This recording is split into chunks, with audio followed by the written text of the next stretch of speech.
B C पढ़े और अब पढ़ रहे हैं थर्ड पॉलीसेकेराइड्स। डालिए heading third number polysaccharides. Poly मतलब बहुत सारे, वैसे तो पॉली का यूज कभी कभी दो से भी कर लेते हैं, ऐसा नहीं है ना, लेकिन आपको पता है कि यहाँ 2 से लेके 10 तक तो ओलिगो में रख दिए गए हैं।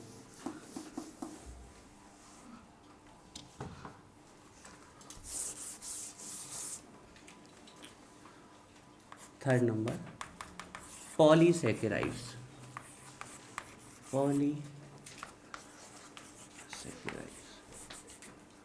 सेकेराइड्स का मतलब है बच्चों स्वीट इन टेस्ट, लेकिन पॉलीसेकेराइड तो स्वीट होते ही नहीं है, पर अब चल गया तो चल गया प्रचलन।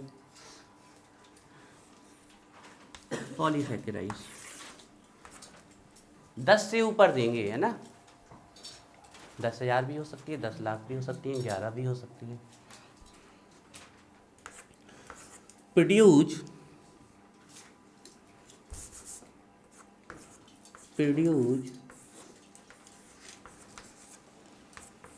large number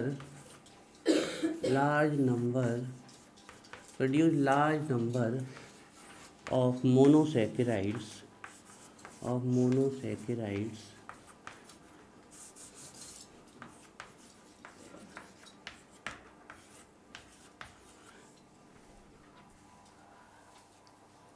डाइसेकेराइड तो 2 मोनोसेकेराइड, ट्राइसेकेराइड तो 3 सेकेराइड, टेट्रा तो 4, पेंटा तो 5 और बहुत सारे तो पॉली।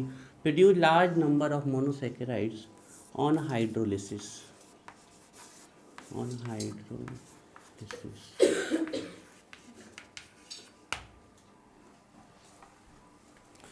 चलिए देखिए एग्जाम्पल। Starch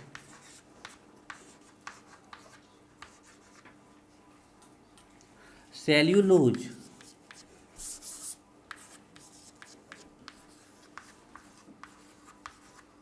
glycogen.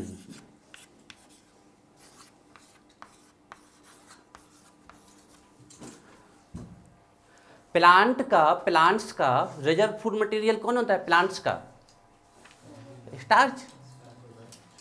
स्टार्च का सॉरी प्लांट्स का तो स्टार्च होता है। सेल्यूलोज प्लांट्स का कौन सा पार्ट होता है? कोशिका भित्ति जो होती है वो बनी। बहुत बढ़िया, बहुत। ये कई बार पूछा गया है कि जो सेल वॉल होती है प्लांट्स की, हमारे में नहीं पाई जाती सेल वॉल, हमारे सेल मेम्ब्रेन पाई जाती है। जो सेल वॉल, अब हम आपको सेल वॉल कैसे कहते हैं? सीधे सीधे पेड़ का सबसे बाहर का देख लो हिस्सा, दैट इज सेल वॉल, ठीक है ना, जो अच्छा रूखा टाइट होता है। तो जो सेल वॉल होती है प्लांट की, ये पूछा गया है कि प्लांट की सेल वॉल किससे बनी होती है? तो सेल्यूलोज से बनी होती है। और हमारे शरीर में हमने खाना खा लिया खूब सारा, एनर्जी जितनी ज़रूरत थी उतनी टूट गई, 38 ATP मिल जाती परफेक्ट ऑक्सीडेशन ऑफ ग्लूकोज से, ले ली। अब हमने खाना नहीं खाया और हमें एनर्जी चाहिए, तो हमारी बॉडी कहाँ से लेगी? रिजर्व फूड मटेरियल से। और हमारी बॉडी में हम जो खाना खाते हैं तो जितनी एनर्जी चाहिए उतनी तो मिल जाती है। एक्स्ट्रा फूड किस फॉर्म में स्टोर हो जाता है? ग्लाइकोजन में। इसलिए ग्लाइकोजन पूछा गया है, बहुत घुसे हुए क्वेश्चन है। तो ग्लाइकोजन को बोलते हैं एनिमल स्टार्च।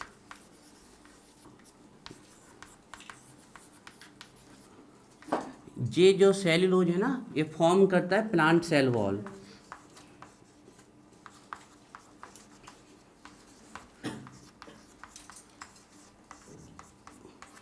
स्टार्च का तो बस खाना ही है ना, अपन खाते रहे।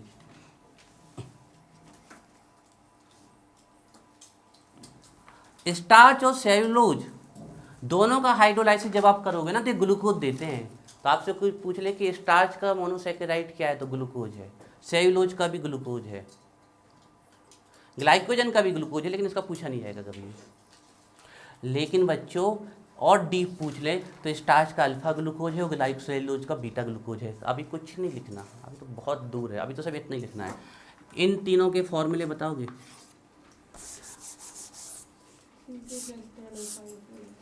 बिल्कुल सही है। देखिए याद करने का तरीका ये है कि C6 बिल्कुल सही है, H10 और O5 खूब सारे मोनोसेकेराइड्स हैं आपके, C6 H12 O6। C6H12O6 खूब सारे मोनोसेकेराइड्स हैं, और जब इससे बहुत सारे वाटर निकल जाएंगे आपके, तो जो बनता है वो फॉर्मूला कहलाता है स्टार। तो बहुत सारे वाटर निकाल लें तो यहाँ से H2 और यहाँ से O निकाल दो, H2 और O, H2 और O, तो NH2O निकल गए। तो ये जो बनता है C6H10O5 का whole N, this is the formula of starch cellulose glycogen. अब आपको याद ना रहे तो यही सिंपल तरीका है कि आप अपने मोनोसेकेराइड में से वाटर निकाल के होल N लगा दीजिए, तो पॉलीसेकेराइड के फॉर्मूले बन जाते हैं।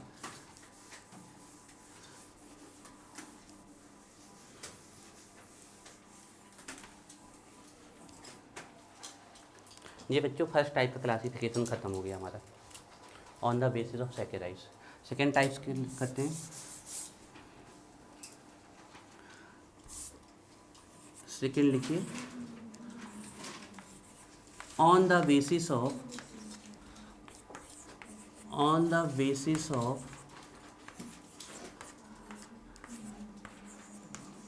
Physical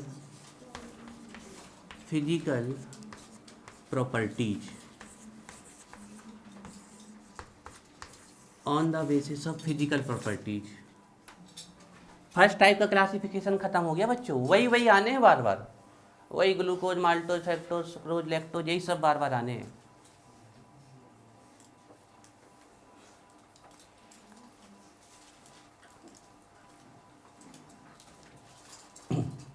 on the basis of physical properties, तो इसमें फर्स्ट डालिए शुगर, फर्स्ट नंबर पे है शुगर। हम लोग जो खाते हैं ना वो शुगर नहीं है, वो सुक्रोज है। उसको भी शुगर इसलिए कहा गया है क्योंकि उसमें शुगर की प्रॉपर्टीज पाई जाती है। शुगर की क्या प्रॉपर्टीज दी गई हैं, जो स्वीट हो, सॉल्युबल हो वाटर में, और क्रिस्टलाइन हो। तो जो हम सुक्रोज खाते हैं ना वो शुगर की प्रॉपर्टीज में आती है।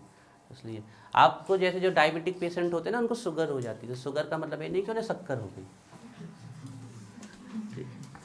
लिखिए,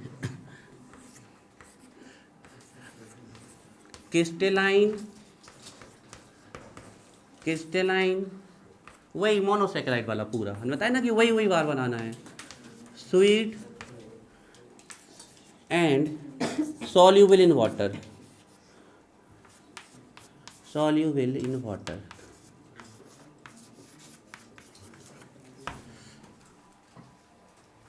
On the basis of physical property, तो crystalline, sweet and soluble in water। इसमें आपके सभी मोनोसेकेराइड आ जाएंगे, सभी डाइसेकेराइड्स आ जाएंगे। एग्जाम्पल में all monosaccharides, all disaccharides, all monosaccharides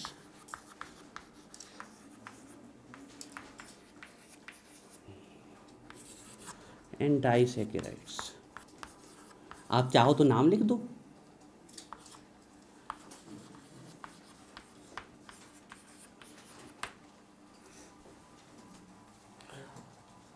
all monosaccharides and all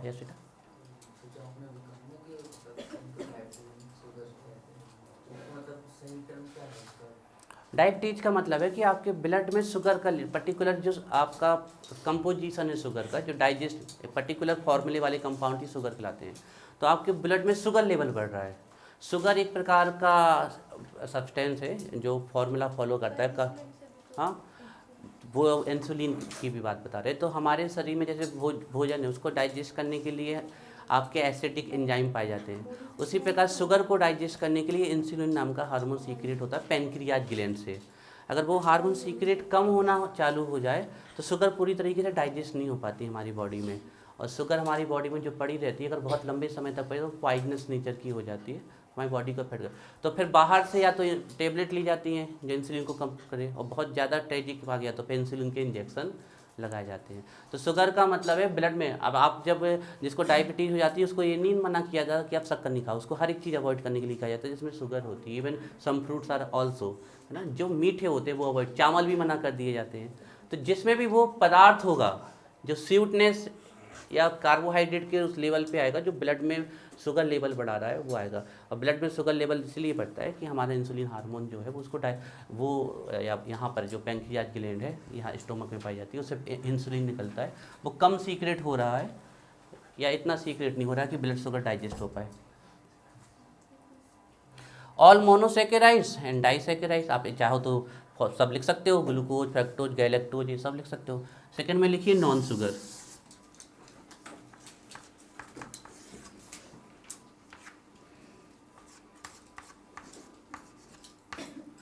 non crystalline,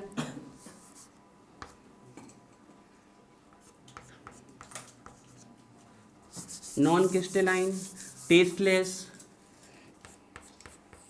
non crystalline नहीं लिखना तो आप एमॉर्फस भी लिख सकते हो ना, नॉन क्रिस्टलाइन का मतलब होता है एमॉर्फस। नॉन क्रिस्टलाइन, टेस्टलेस,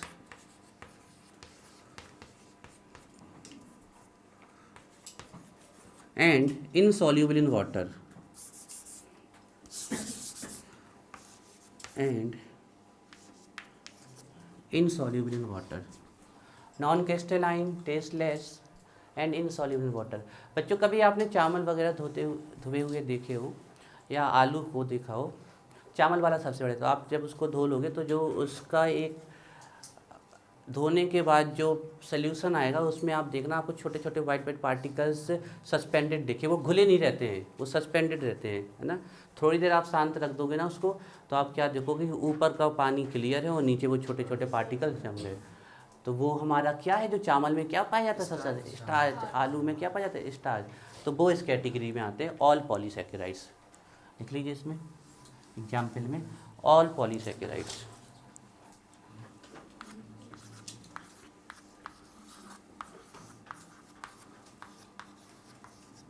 अब देखो बच्चों, जो आप कहोगे सर थोड़ा तो स्वीट होते हैं, हल्के से आपके, है ना, लेकिन वो उस कैटेगरी में नहीं आते हैं आपके, है ना। जितना स्वीटनेस के लिए कैटेगरी होनी चाहिए उसकी कैटेगरी में नहीं आते हैं ना। तो ऑल पॉलीसैकेराइड्स इसके एग्जाम्पल हैं। ये दूसरा क्लासिफिकेशन भी खत्म हो गया। अब है last and third, reducing property के बेस पे। वही आना है बार बार, है बताया ना, बेस चेंज कर दिया है। तो लिखिए on the basis of reducing properties, third number का,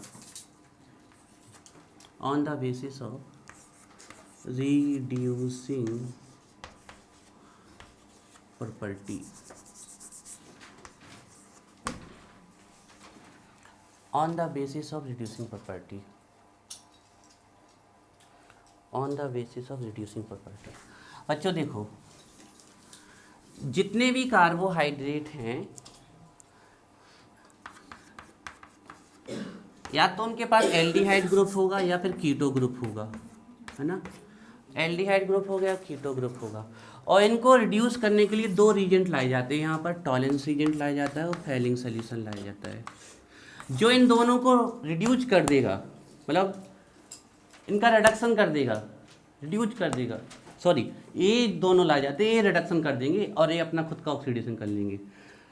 टॉलेंस रीजेंट और फैलिंग सोल्यूशन जिन कार्बोहाइड्रेट का रिडक्शन कर देंगे, ये रिड्यूसिंग एजेंट है।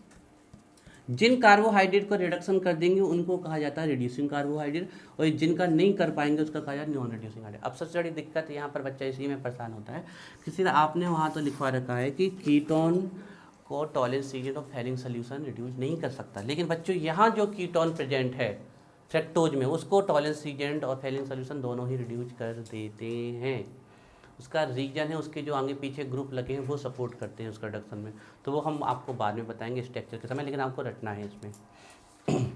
जितने भी मोनोसैकेराइड हैं सबका एल्डिहाइड ग्रुप फ्री रहता है और सबका कीटोन ग्रुप फ्री रहता है, इसलिए सब जितने भी मोनोसैकेराइड हैं वो रिड्यूसिंग कार्बोहाइड्रेट में आते हैं, जितने भी मोनोसैकेराइड हैं। डाइसैकेराइड में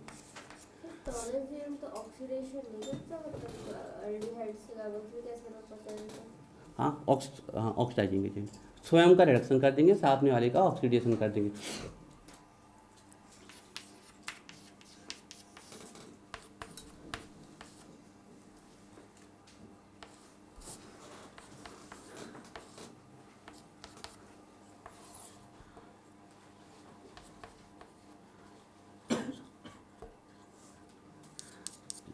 बिल्कुल सही है। ये ऑक्सीडाइजिंग एजेंट है, सामने वाले का ऑक्सीडेशन करा रहे हैं, यहाँ कार्बन +1 में था, ऑक्सीडाइज होकर किस में जा रहा है +3 में, तो एक खुद का रिडक्शन करेंगे, सामने वाले का क्या करेंगे ऑक्सीडेशन करेंगे, बर्निंग बोलने में होगी।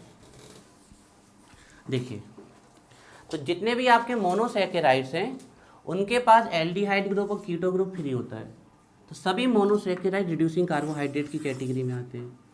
और जो डाइसैकेराइड है हमारे, सुक्रोज, माल्टोज और लैक्टोज, इन दोनों में तो एल्डिहाइड ग्रुप और कीटोज ग्रुप फ्री रहते हैं, लेकिन जो आपका सुक्रोज है ना, इसके एल्डिहाइड ग्रुप और कीटो ग्रुप आपस में कनेक्टेड हो जाते हैं, इसलिए जो सुक्रोज है वो रिड्यूसिंग कार्बोहाइड्रेट में नहीं आता है।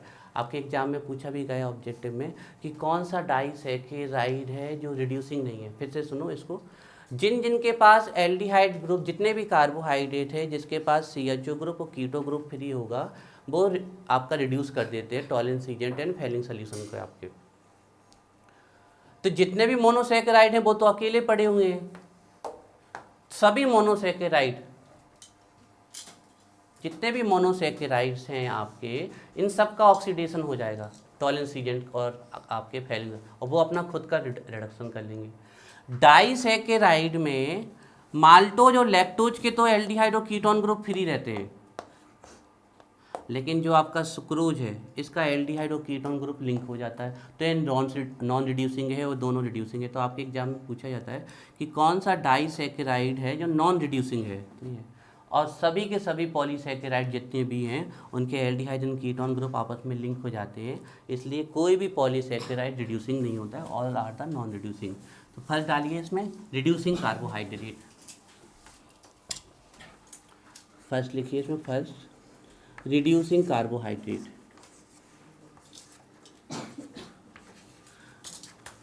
ऐसे कार्बोहाइड्रेट जो अपना तो ऑक्सीडेशन कर देंगे, लेकिन टॉलरेंस एजेंट और फैलिंग सोल्यूशन का क्या कर देंगे, रिडक्शन कर देंगे। Reducing carbohydrate,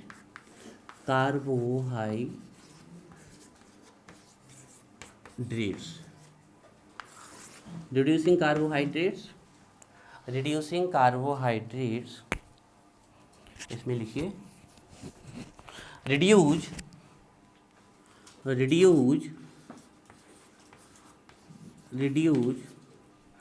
tolerance agent and Fehling solution, reduce Tollens agent and Fehling solution. क्या होता है Tollens agent? Ammoniacal solution of silver nitrate is called Tollens agent. General formula AgNH3 whole twice positive OH negative, है ना। और आपका Fehling solution क्या होता है? Mixture of Fehling solution A, Fehling solution B, that mean alkaline copper sulphate and sodium potassium tartrate, ये कहलाता है फैलिंग सोल्यूशन। इसका आइडेंटिफिकेशन क्या है? सिल्वर मिरर का बनना। और फैलिंग सोल्यूशन का आइडेंटिफिकेशन क्या? क्यूप्रेस ऑक्साइड का PPT आना रेड कलर का, है ना। तो reduce tolerance agent and Fehling solution. बताओ इसके एग्जाम्पल, कौन कौन से कार्बोहाइड्रेट हैं जो टॉलरेंस एजेंट और फैलिंग सोल्यूशन का रिडक्शन कर देंगे और अपना ऑक्सीडेशन कर लेंगे, जिनके पास उनके ग्रुप फ्री होंगे। कार्बोहाइड्रेट में कौन से ग्रुप होते हैं? Aldehyde and ketone. एक ग्रुप कब तक फ्री रहते हैं? जब तक ये अकेले रहें। तो मोनोसैकेराइड तो हमेशा ही अकेले रहता है ना, तो सभी अब किसी भी जैसे हमने ग्लूकोज और फ्रक्टोज का स्ट्रक्चर बना के दिखाया था आपका, तो जो ग्लूकोज था उसमें CHO ग्रुप फ्री था ना ऊपर, और जो फ्रक्टोज था उसमें फर्स्ट कार्बन के बाद C डबल बॉन्ड हो। तो जितने भी मोनोसैकेराइड्स हैं उनके पास एल्डिहाइड ग्रुप और कीटो ग्रुप आपस में फ्री होते हैं, इसलिए सभी मोनोसैकेराइड्स इसके एग्जाम्पल हैं। लेकिन जो हमने डाइसैकेराइड लिखवाया आपको 3, सुक्रोज, माल्टोज और लैक्टोज, इसमें से एक डाइसैकेराइड है जिसका एल्डिहाइड और कीटोन ग्रुप लिंक हो जाता है। वो कौन सा डाइसैकेराइड? ये बहुत छुपा हुआ क्वेश्चन है, पूछा गया कि कौन सा डाइसैकेराइड है जो नॉन रिड्यूसिंग है। बाकी माल्टोज और लैक्टोज रिड्यूसिंग में आते हैं। तो लिखिए रिड्यूसिंग कार्बोहाइड्रेट में एग्जाम्पल, ऑल मोनोसैकेराइड्स। हाँ लिख लो ना, tolerance agent and Fehling solution. Reduce tolerance agent and Fehling solution, इसमें लिख लीजिए ऑल मोनोसैकेराइड्स, ऑल मोनोसैकेराइड्स। आप चाहो तो फॉर्मली नाम भी लिख सकते हो, ग्लूकोज, फ्रक्टोज, गैलेक्टोज, है ना। All monosaccharides, all monosaccharides, all monosaccharides. आप चाहो तो ब्रैकेट में लिख सकते हो, ग्लूकोज, फ्रक्टोज,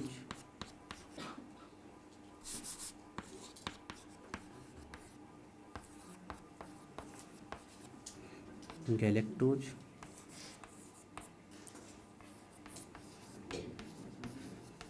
एटसेट्रा, है ना। लिखिए इन डाइसैकेराइड, इन डाइसैकेराइड में बच्चों आपको सिर्फ सुक्रोज छोड़ देना है यहाँ से। इन डाइसैकेराइड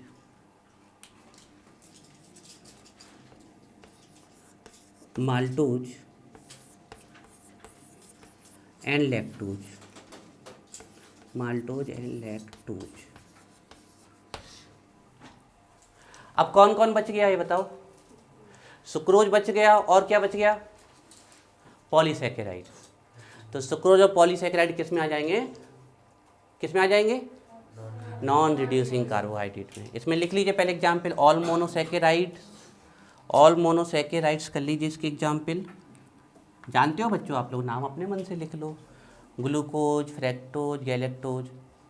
और डाइसैकेराइड में आपके maltose and lactose.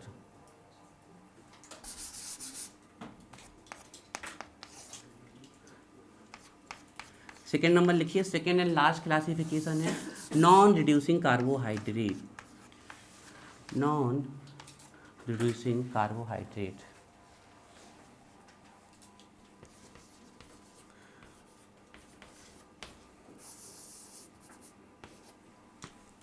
Non reducing carbohydrate लिखो बच्चों इसमें, can not reduce tolerance agent and Fehling solution.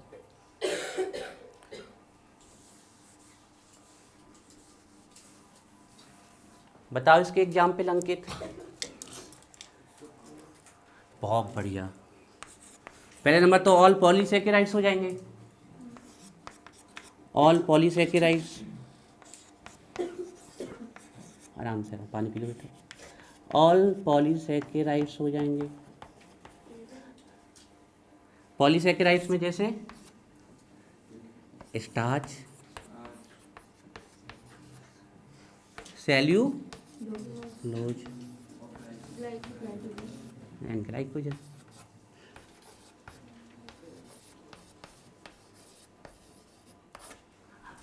और एक डाइसैकेराइड है,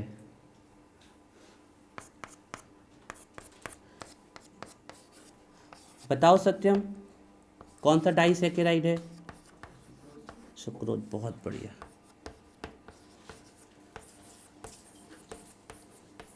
क्लासिफिकेशन इज एंड, और 100% यहाँ से क्वेश्चन आना। जल्दी से पढ़ लो और जितने भी डाउट हो पूछ लो, फिर हम दोबारा एक बार समझा देते हैं। इन डाइसैकेराइड सुक्रोज, वही है, बार बार वही आ रहे हैं आपके ग्लूकोज, फ्रक्टोज। से बोलने का तरीका चेंज कर दिया गया है।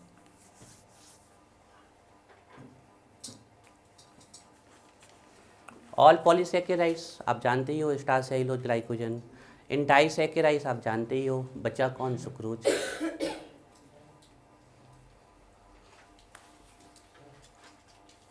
पहले पढ़ लो एक बार फिर जाओ फास्ट। हाँ बताओ, क्या होते हैं carbohydrates modern?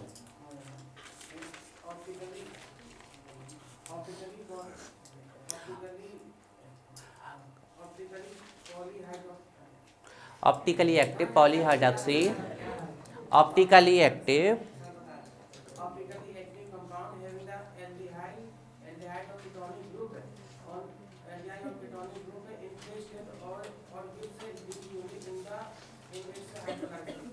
Are called carbohydrates.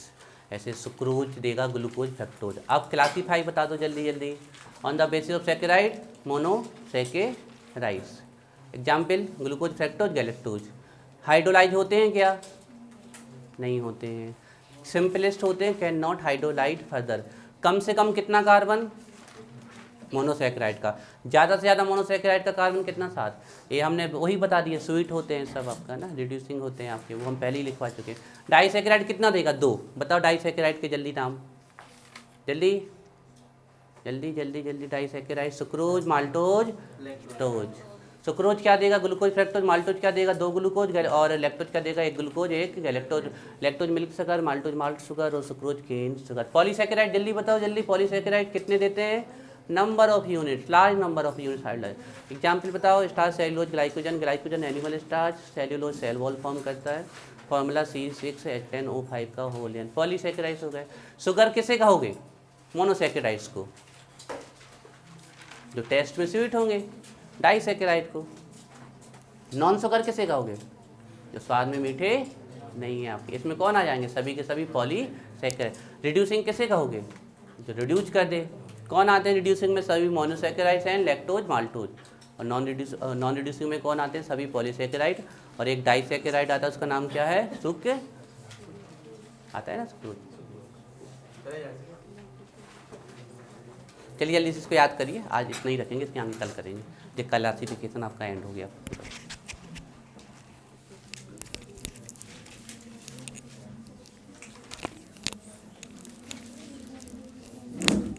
Zeenat absent, Anushka को पता होगा क्यों अनुष्का।